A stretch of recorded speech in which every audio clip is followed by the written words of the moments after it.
বন্ধুরা, তোমরা তো পাবদা মাছের অনেক রকম রেসিপি ট্রাই করেছো। দেখো তো এই রেসিপিটা ট্রাই করেছো কিনা।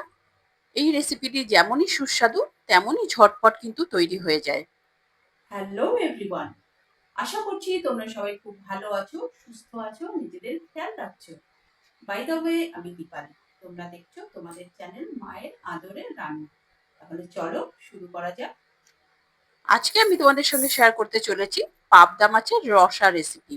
তো এর জন্য আমি মিক্সার জারের মধ্যে দিয়ে দিয়েছি 1 চামচ কালো সর্ষে, 1 চামচ পোস্ত, 2টো শুকনো লঙ্কা, 8 থেকে 10 কোয়া রসুন এবং 1 ইঞ্চি আদার টুকরো এবং 3টি কাঁচা লঙ্কা। তোমরা কাঁচা লঙ্কার পরিবর্তে পুরোটা কিন্তু শুকনো লঙ্কা দিয়েও বানাতে পারো।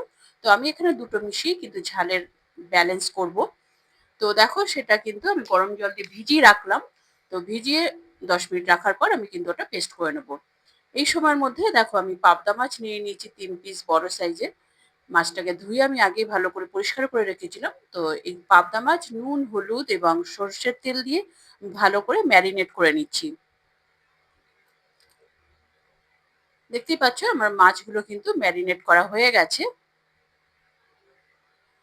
এবার গ্যাসে আমি একটি ফ্রাই প্যান বসিয়ে দিয়েছি ননস্টিকের। তো এতে দিয়ে দিলাম আমি 2 চামচ সর্ষের তেল। তেলটা ভালো করে গরম হয়ে যাওয়ার পর আমি কিন্তু ম্যারিনেট করা পাবদা মাছগুলো এর মধ্যে দিয়ে দিচ্ছি। এরপর ফ্রাই প্যানের ওপর একটা খুন্তি রেখে তারপরে আমি কিন্তু একটা ঢাকনা চাপা দিয়ে দিলাম, কারণ তোমরা জানোই পাবদা মাছ কিন্তু ভীষণই ফাটে। তোমরা কিন্তু চেষ্টা করবে একটু সাপোর্ট নিয়ে পাবদা মাছটা ভাজার, তা না হলে কিন্তু তেল ছিটকে যেতে পারে। ভীষণই কিন্তু তেল ছিটকে পাবদা মাছ ফ্রাই করার সময়। তো এইরকম সাবধানতা অবলম্বন করে কিন্তু পাবদা মাছটা ফ্রাই করে নিতে পারো। তো একটা মাছ একটা সাইড আমাদের ভাজা হয়ে গেছিল, আমি কিন্তু উল্টে দিয়ে আবার কিন্তু ওইভাবে ঢেকে দিয়েছিলাম। আমি কিন্তু আরেকটা সাইডও দেখিয়ে দিচ্ছি, আমাদের কিন্তু পাবদা মাছটা ভাজা হয়ে গেছে। এবার আমি পাবদা মাছগুলো তুলে নিচ্ছি। তোমরা রেসিপিটি দেখতে দেখতে চ্যানেলে যারা নতুন এসছো তারা চ্যানেলটিকে সাবস্ক্রাইব করে বেল আইকনটি প্রেস করে রাখো, যেন পরবর্তী নোটিফিকেশন সবার আগে তোমার কাছে পৌঁছায়। দেখতেই পাচ্ছ সমস্ত মাছগুলো কিন্তু আমি তুলে নিয়েছি। এরপর আমি ওই তেলে রান্নাটা কমপ্লিট করব। এর মধ্যে দিয়ে দিলাম 1/2 চামচ কালো জিরে, ছোট্ট একটা দারচিনি, 4টে লবঙ্গ এবং 2টো ছোট এলাচ। ছোট এলাচের মুখটা আলগা করে আমি এর মধ্যে দিয়ে দিয়েছিলাম। তো সেটা থেকে একটা সুন্দর সুগন্ধ বেরোনোর পর আমি এখানে দিয়ে দিয়েছি একটি বড় সাইজের পেঁয়াজ কুচি। আমি কিন্তু লম্বা লম্বা করে ঝিরিঝিরি করে কেটে নিয়েছি পেঁয়াজ। তো পেঁয়াজটা আমাদের কিন্তু ভালো করে একটু ভেজে নিতে হবে যতক্ষণ না পিঙ্কিশ ভাব চলে আসে বা ট্রান্সলুসেন্ট হয়ে যায়। দেখতেই পাচ্ছ আমাদের কিন্তু পেঁয়াজটা কিন্তু ভাজা হয়ে গেছে। খুব বেশি লাল করে কিন্তু আমাদের ভাজার দরকার নেই।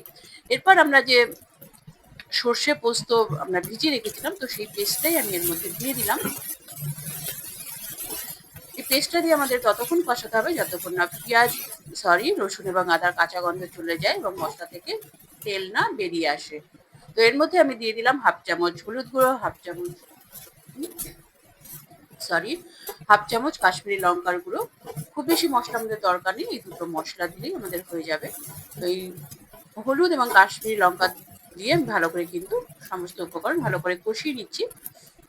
তো দেখো এর পরে কষানোর পরে আমাদের যখন তেলটা বেরিয়ে আসবে মশলা থেকে, তো সেই স্টেজে আমাদের দিয়ে দিতে হবে কিন্তু টমেটো বাটা। মিক্সার জারের মধ্যে 2টো বড় সাইজের টমেটো পেস্ট করে নিয়েছি, তো সেটাই দিয়ে দিলাম। একটু নাড়াচাড়া করার পর এর মধ্যে আমি দিয়ে দিলাম স্বাদ মতো নুন।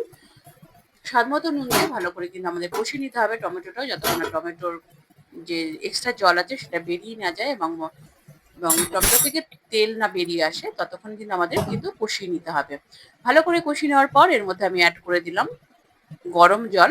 তোমরা চেষ্টা করবে গরম জল দেওয়ার, তাতে কিন্তু কুকিং প্রসেসটা থেমে যাবে না, কুকিং খুব তাড়াতাড়ি হয়ে যাবে এবং টেস্টও কিন্তু খুব ভালো আসবে। এটা কিন্তু খুব বেশি মাখা মাখা হবে না, সেমি গ্রেভি থাকবে। তো জল দেওয়ার পর আমি এর মধ্যে দিয়ে দিয়েছিলাম 1/2 চামচ চিনি, যেন টেস্টের ব্যালেন্স হয়। তো এই গ্রেভিটা আমাদের 2-3 মিনিট ফুটিয়ে নেওয়ার পর আমি কিন্তু এর মধ্যে দিয়ে দিচ্ছি ভাজা পাবদা মাছগুলো। গ্রেভিতে দিয়ে খুব বেশি কিন্তু নাড়াচাড়া করা যাবে না, কারণ পাবদা মাছ তোমরা জানোই খুব বেশি নরম হয়। তো সেই জন্য হালকা হাতে কিন্তু নাড়াচাড়া করতে হবে। মাছ দেওয়ার পর 2-3 মিনিট আমাদের ফোটানো হয়ে গেছে, দেখতেই পাচ্ছ। আমাদের কিন্তু পাবদা মাছের রসা কিন্তু অলমোস্ট রেডি। লাস্টে আমি গ্যাসের ফ্লেম লো করে এর মধ্যে দিয়ে দিলাম 1/4 চামচ গরম মসলা। তোমরা চাইলে দিতেও পারো, চাইলে স্কিপ করতে পারো। আমি 1/4 চামচ দিয়েছি। তো গরম মসলা দিয়ে ভালো করে মিশিয়ে দেওয়ার পর আমি এটা কিন্তু সার্ভ করে দিচ্ছি। দেখো আমাদের পাবদা মাছের রসা কিন্তু রেডি। এবার আমি এটা সার্ভ করে দিচ্ছি। দেখতেই পাচ্ছ কতটা টেম্পটিং লাগছে, লোভনীয় লাগছে দেখতে, এবং কতটা তাড়াতাড়ি আমরা কিন্তু বানিয়ে ফেলতে পারলাম এই রেসিপি। এই রেসিপি কিন্তু গরম ভাতের সঙ্গে দুর্দান্ত লাগবে। তোমরা কিন্তু রেসিপিটি অবশ্যই ট্রাই করো। ট্রাই করে আমাকে কমেন্ট করে জানাবে তোমাদের কেমন লাগলো। রেসিপিটি ভালো লাগলে লাইক করে দিও এবং তোমার প্রিয়জনদের সঙ্গে প্রচুর প্রচুর প্রচুর শেয়ার করো, এবং আরো এই ধরনের নিত্য নতুন রেসিপি দেখার জন্য চ্যানেলটির সঙ্গে জুড়ে থাকো। চ্যানেলে যারা নতুন এসেছো তারা চ্যানেলটিকে সাবস্ক্রাইব করে বেল আইকনটি প্রেস করে রাখো, যেন পরবর্তী নোটিফিকেশন সবার আগে তোমার কাছে পৌঁছায়। আমি কিন্তু গরম ভাতের সাথেই পাবদা মাছের রসা সার্ভ করলাম। এবার কিন্তু আর লোভ সামলানো যাচ্ছে না, এবার কিন্তু চেখে দেখতেই হবে। খিদেও পেয়েছে দুর্দান্ত। তো আমি কিন্তু ঝটপট ভাতের সঙ্গে পাবদা মাছের রসা সার্ভ করে দিয়েছি, এবং আমি নিজেও চেখে দেখছি কেমন বানালাম। তো খেতে কিন্তু দুর্দান্ত হয়েছিল। তোমরা একবার হলেও ট্রাই করো এই রেসিপি। পরবর্তী এপিসোডে আবার দেখা হচ্ছে। আজকের এপিসোড কেমন লাগলো কমেন্ট করে অবশ্যই জানাবে। ভালো লাগলে লাইক করে দিও এবং তোমার প্রিয়জনদের সঙ্গে প্রচুর প্রচুর প্রচুর শেয়ার করো, এবং আরো এই ধরনের নিত্য নতুন রেসিপি দেখার জন্য চ্যানেলটির সঙ্গে জুড়ে থাকো। নমস্কার, ধন্যবাদ।